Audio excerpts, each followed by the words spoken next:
원합니다. 기도하겠습니다. 아버지 하나님, 그렇게 예수 그리스도를 우리를 위해 준비하셨고 그렇게 저희들 이 자리에 오도록 준비하셨습니다.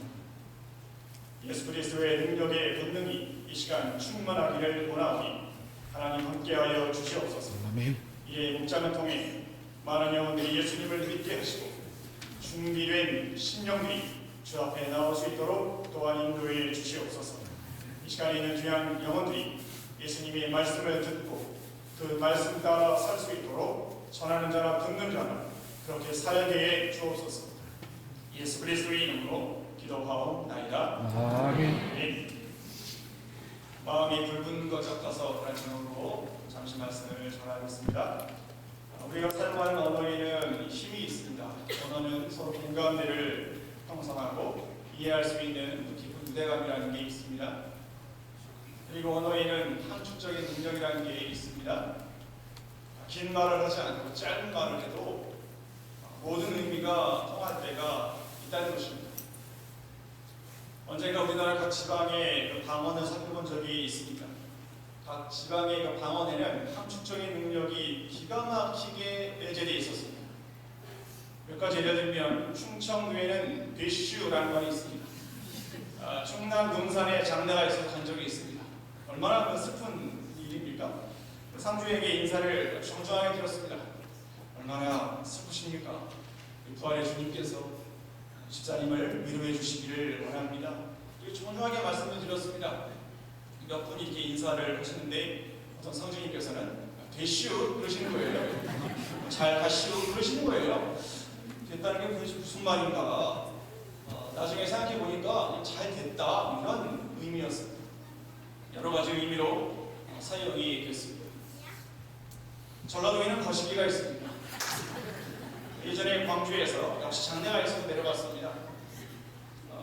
또 상주에게 인사를 드렸죠. 조문객이 상주에게 이런 말씀을 했습니다. 얼마나 거시기 하셔잉? 상주가 대답합니다. 상당히 거시기해요. 제가 그 말을 들으면서 도대체 무슨 말인가 약간 난감했습니다. 전라도에서 목회하시는 목사님은 설교의 반이 거시기였습니다. 여러분 얼마나 요즘에 거시기 하십니까? 그러나 우리가 예수님 믿고 거시기 해야 됩니다. 아무리 거시기 하셔도 거시기 하시면 안 됩니다. 거시기 하십시오. 설교가 돼요 그게요. 아멘을 하시는 겁니다. 이런 게 함축적인 언어인가? 그런 생각이 들었습니다. 거시기는 125가지의 뜻을 가지고 있다고 합니다. 이에 대적하는 경상도에는 좀이라는 말이 있습니다. 좀은 거시기에 대적할 만한 함축어입니다. 부산에서 목회하시는 목사님께서 어떤 권사님을 찾아갔습니다. 이 권사님이 신앙생활을 잘 안 하셨나 봐요. 자주 교회에 빠지고 약간 이 목사님을 힘들게 하는 분이셨나 봅니다. 이 목사님께서 권사님을 찾아갔습니다. 저희들 같으면 찾아가서 예배를 드리고 이렇게 권사님 왜 이러세요? 이렇게 주님 슬퍼하십니다. 신앙생활 잘 하셔야죠. 왜 이러십니까? 이렇게 여러 말을 할 거 아니겠습니까? 한 2, 30분은 하겠죠. 그런데 그 목사님, 권사님에게 딱 한마디만 했습니다. 권사님, 좀 나오셨어요. 그 다음 주에 목사님 신앙생활 하셨습니다. 함축어라는 건 그런 겁니다. 대슈, 거시기, 좀 이런 말처럼 이게 언어의 힘이라는 겁니다. 성경의 언어에도 함축어가 있습니다. 그 중에 하나가 바로 불입니다. 불은 여호와 하나님을 잘 설명하는 단어 중에 하나입니다. 하나님의 형상인 사람을 향한 여호와 하나님의 그 마음. 왜 이렇게 하나님의 형상이 그 형상대로 살지 못할까에 대한 안타까운 마음, 죽어가는 영혼들에 대한 안타까운 아버지의 그 마음, 그것이 불로 나타납니다.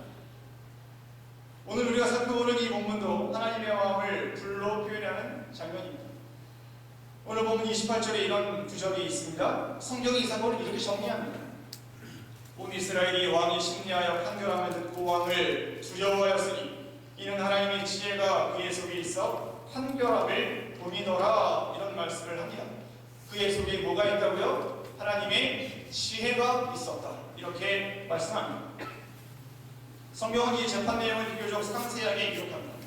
이 당시에 이 얼마나 많은 사건과 재판이 있었겠습니까? 그럼에도 이 사건이 성경에 기록된 이유는 뭔가 특별한 이유가 있습니다. 하나님께서는 이 사건을 통해서 무엇인가 우리들에게 메시지를 전하고 싶어 하십니다. 그 내용이 뭘까요? 하나님의 마음을 깨닫기를 원하셨습니다. 그 사건이 무엇인가? 오늘 한번 본문 속으로 들어갑니다. 16절에 이런 구절이 있습니다. 그때 창기 두 여자가 있었습니다. 이 두 여자가 솔로몬 왕에게 재판을 받기 위해 왔습니다. 그때는 어떤 때냐면 솔로몬이 하나님께 지혜를 구했습니다. 이 많은 백성들을 재판할 수 있는 지혜를 달라고, 그리고 그 기도가 하나님 마음에 합했습니다. 하나님이 주시죠. 그래서 솔로몬은 지혜가 있었습니다. 그 지혜를 주신 때에 창기 두 여자가 솔로몬 왕에게 왔습니다. 이스라엘 백성들의 모든 사건이 왕에게 직접 올라오는 것은 아닙니다. 고대 이스라엘 사회는 재판제도가 상당히 발달되어 있었습니다. 모세오경을 기본으로 한 이 재판제도는 정확한 증거, 증인, 두 사람 이상의 증인입니다. 또 사건 당사자들의 주장, 이것을 다 인정했습니다. 그리고 상당히 고급 재판이 열렸습니다. 신명기 25장 1절 이하를 보면 하나님께서 각 지파에게 주신 성읍마다 법정이 있었습니다. 각 법정에서 재판이 열렸습니다. 증거와 증인이 모두 명확한 사건들이 여기에서 재판이 됐습니다. 그런데 문제가 있었습니다. 증거와 증인이 명확하지 않은 사건들이 있었습니다. 도저히 사람의 생각으로는 재판할 수 없는 일이 있었다는 겁니다. 그런 일들이 누구에게 오냐면 왕에게 왔습니다. 왜냐하면 왕은 이 당시에 하나님의 대리자, 하나님의 역할을 할 때가 많았다는 겁니다. 그래서 오늘 이 본문도 그런 사건입니다. 솔로몬이 직접 이 사건을 재판한 마지막 심판입니다. 두 여자가 한 집에 삽니다. 두 여자가 임신을 합니다. 사흘 간격으로 아이를 낳습니다. 18절에 그 집에는 이 두 여자 외에는 다른 사람이 없습니다. 즉 증인이 없습니다. 아마도 창기의 임신이기 때문에 아버지를 알 수가 없었을지도 모릅니다. 그래서 다른 사람들이 돌봐주지 않았던 것 같습니다. 19절에 끔찍한 일이 벌어집니다. 한 여자가 그의 아들 위에 누워서 그 아이가 죽습니다. 20절 더 끔찍한 일이 벌어집니다. 아이를 죽인 여자가 다른 여자의 아이를 자신의 품에 누이고 죽은 자기 아이를 다른 사람의 품에 누입니다. 21절 아침이 됩니다. 아이의 엄마가 젖을 먹이려고 하는데 자신이 낳은 아들이 아님을 깨닫습니다. 당연히 아이의 엄마니까 알겠죠. 22절 정말 난감한 일이 벌어집니다. 두 여자가 왕 앞에서 서로 살아있는 애가 내 아이라고 주장하기 시작합니다.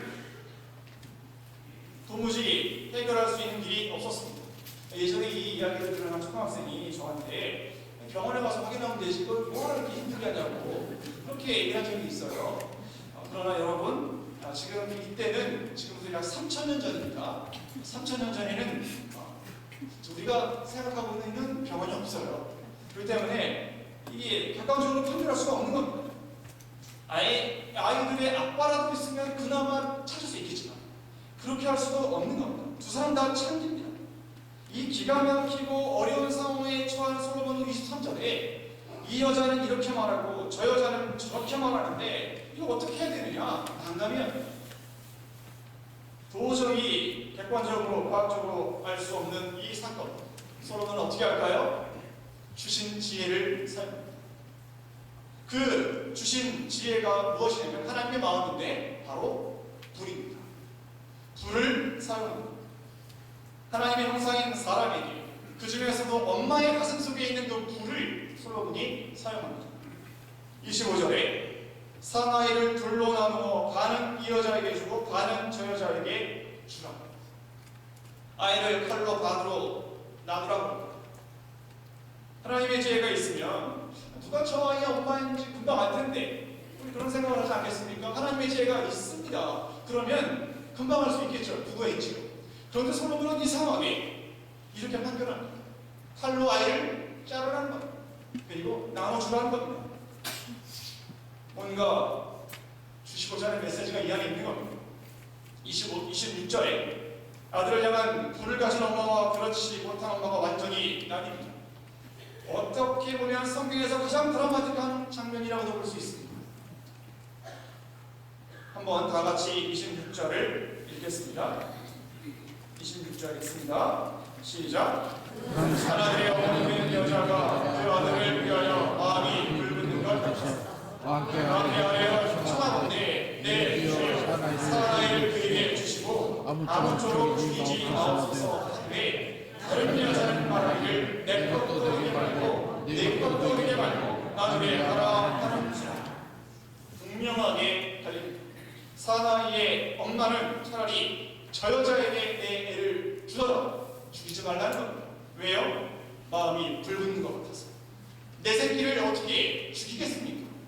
차라리 저 독한 여자에게 주더라도 내 새끼를 살리고 싶은 겁니다. 그게 엄마의 불입니다. 그래서 27절에 왕이 판결합니다. 저가 그의 어머니입니다. 이 자리에 계시는 많은 분들이 부모님입니다. 여러분들은 자녀에게 불이 있습니다. 야, 장난 보면 별불이 붙죠. 그것도 불이지요.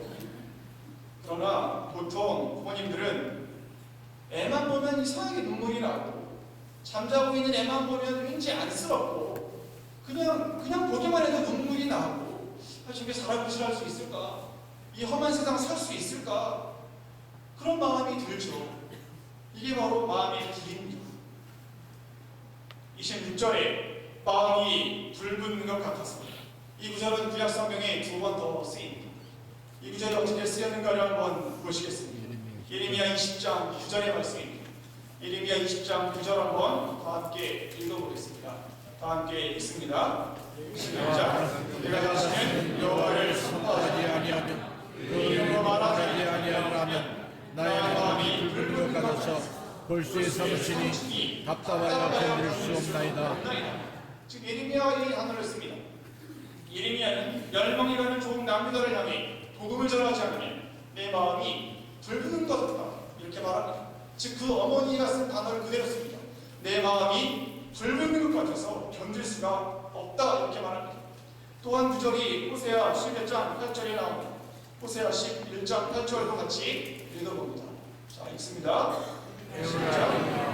이스라엘이여 내가 어찌 너를 놓겠느냐? 이스라엘이여 내가 어찌 너를 버리겠느냐? 내가 어찌 너를 바다나같이 두겠느냐? 어찌 너를 스포인같이 두겠느냐? 내 마음이 내 속에서 나의 눈이 온전히 불붙듯 하나님의 마음은 불붙듯합니다. 나를 버리고 떠난 고멜 같은 이스라엘 백성들 여전히 사랑하시고 불쌍히 여기시고 그들 향한 마음이 불붙는 것 같았다 이렇게 말씀해주고 있습니다. 그 말씀이 바로 여기 자기 자식을 다른 여자에게 줄지라도 죽이지 못하는 그 어머니의 마음이 그 마음이란 겁니다. 여러분, 예수님은 지금도 여전히 우리를 향해 불붙는 마음을 갖고 계십니다. 여전히 우리는 연약하고 매일 주님을 모른다고 배반하면서 살지만 주님은 우리를 향해 불붙는 마음을 가지고 계시고 참아주시고 인도해 주십니다. 일본의 소설가 엔도 슈샤쿠라는 사람이 있습니다. 이 엔도 슈샤쿠가 침묵이라는 소설을 오래전에 발표했습니다. 나중에 한번 시간 나시면 읽어보시기를 바랍니다. 이 소설의 배경이 17세기 일본 에도 막부 시대입니다. 에도 막부 시대는 이제 막 일본 땅에 복음이 전파되는 때였습니다. 무참하게 그리스도인들을 죽였던 때가 에도 막부 시대입니다. 이때에 유럽의 한 가지 소식이 들려옵니다. 예수교 선교회 소속 중에 일본 교구장인 페레이라 신부가 배교했다라는 소식이 들려왔습니다. 이 배교라는 건 예수님을 부인하는 거죠. 페레이라 신부가 예수님을 배교했다는 얘기가 들리니까 이 페레이라 신부에게 신학을 배운 친구들이 있었을 거 아닙니까? 그 중에 로드리고 신부나 또 다른 두 명이 같이 일본으로 확인하러 갑니다. 세 명의 신부가 확인하러 간 겁니다. 확인하러 갔더니 페레이라 신부가 배교한 게 사실임을 알게 됩니다. 복음을 그래도 전해야겠죠. 아무리 힘들고 어려워도 이 로드리고 신부와 두 명의 신부들은 복음을 그래도 전합니다. 열심히 복음을 전합니다. 그런데 이 로드리고 신부 역시 붙잡힙니다.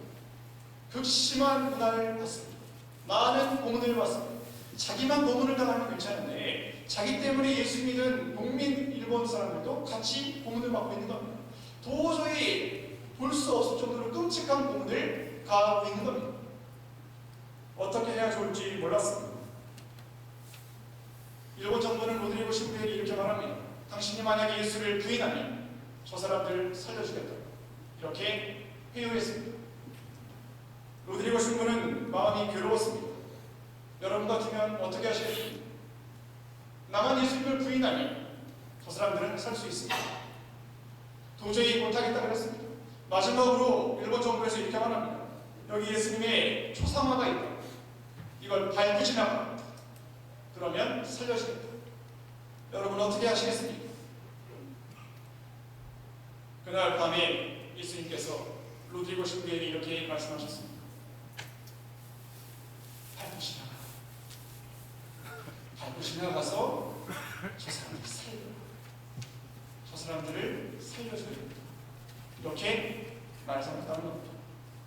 그리고 다음날 로드리고 신부는 울면서 그 초상화를 예수님의 성화를 밟고 지나갑니다. 물론 소설입니다. 그리고 동의할 수 없는 내용도 있습니다. 그런데 앤드류 샤크는 이 소설을 통해 뭔가를 말해줍니다.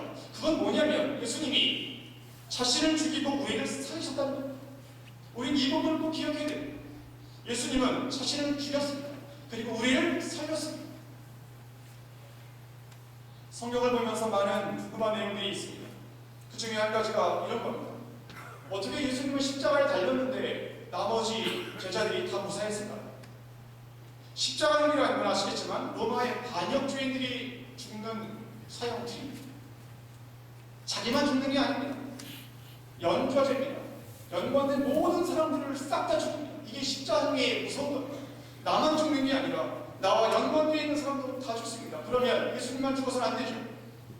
예수님과 같이 다녔던 그 무리들도 다 십자가를 받아야 되는 겁니다. 그래서 제자들이 그렇게 싫어했던 겁니다. 그런데 어떻게 예수님만 죽었을까요? 참 이상하죠. 그래서 어떤 성경신학자는 요한복음 18장을 이렇게 해석합니다. 요한이 대제사장과 협의를 합니다.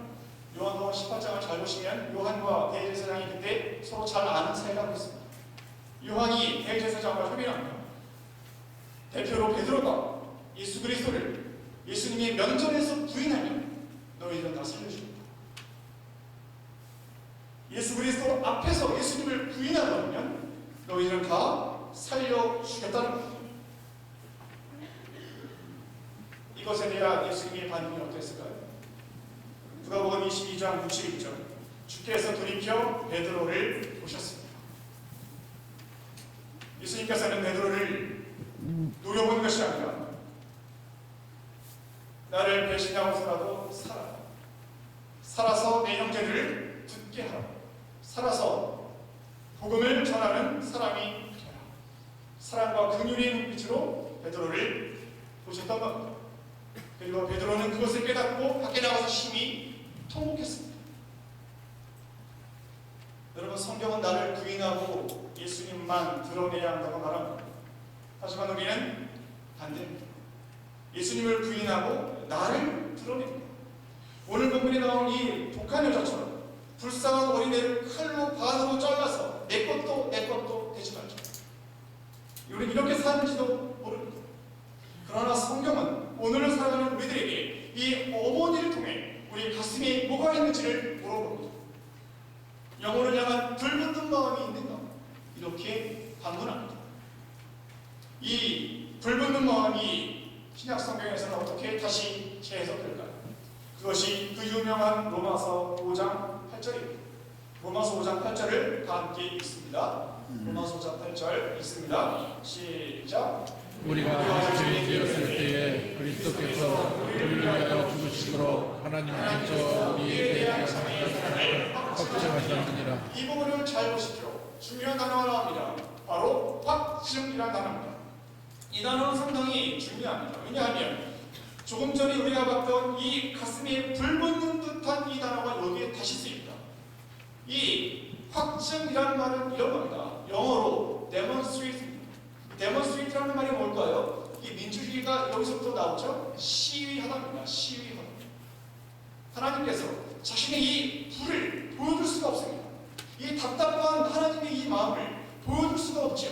그래서 그 불을 어디서 보여주셨냐면 골고다에서 보여주셨습니다. 자신의 그 불을 십자가에서 시위하셨습니다. 불타는 그 마음을 거기서 보여주신 겁니다. 그리고 그 시위 현장에서 예수님을 믿게 하시고 구원의 길을 열어주신 겁니다. 예레미야 선지자, 호세아 선지자, 그리고 예수 그리스도를 통해 우리를 향한 예수님의 마음의 불을 보라, 이렇게 말씀하십니다. 그리고 우리에게 그 불이 있기를 소망합니다. 우리의 가슴 속에 이 불이 있을까요? 우리의 가슴 속에 이 불이 있기를 원합니다. 없다면 불을 달라고 간구하십시오. 있다면 그 불을 보여주십시오. 여러분이 만약에 직분자라면 그 불을 보여주십시오. 정말 이상한 것은 불이 없어도 우리가 살 수 있다는 겁니다. 오히려 불이 없으니까 더 편하고 좋을 때가 많다고 생각을 합니다. 그러나 하나님의 그 불, 예수님의 불, 성령의 불이 없다면 우리가 과연 그의 자녀일까요? 아니면 본문에 나오는 이 독한 여자일까요? 형제의 자매들을 향해서, 이웃을 향해서, 죽어가는 영혼들을 향해 그 마음이 불 붙는 것 같은 우리가 되기를 원합니다. 우리 교회가 그 불들이 모인 데가 되기를 원합니다. 그 불들이 모여서 횃불이 되기를 원합니다. 그 횃불이 모여서 이 지역을 태우기를 원하고, 이 지역을 태워 한반도를 태우기를 원합니다. 그래서 이 땅에 참으로 죽어가는 영혼들이 우리를 보면서 살아나는 믿음의 역사가 있기를 원합니다. 참으로 하나님의 크신 영광의 역사가 우리 가운데 늘 함께 하시기를 주의 이름으로 간절히 소망합니다. 아멘. 우리 1분간만 같이 기도하기를 원합니다. 같이 기도하실 때에 오늘 본문에 나오는 여인은 아시겠지만 창기입니다. 죄인입니다. 그러나 이 죄인에게도 아들을 향한, 자식을 향한 불붙는 마음이 있습니다. 우리가 예수 그리스도를 구주로 영접하고 이 땅 가운데 얼마나 크신 은혜와 사랑으로 삽니까? 아버지 하나님, 나에게도 이 불을 달라고, 죽어가는 영혼들을 향한 그 불을 허락해 주옵소서. 그 불을 가지고 평생 살게 하시고 그 불을 통해 죽어가는 영혼들에게 예수님을 증거하는 그런 영혼이 되게 달라고 같이 한번 이 시간에 기도하기를 원합니다. 기도하겠습니다. 아버지 하나님, 이 시간에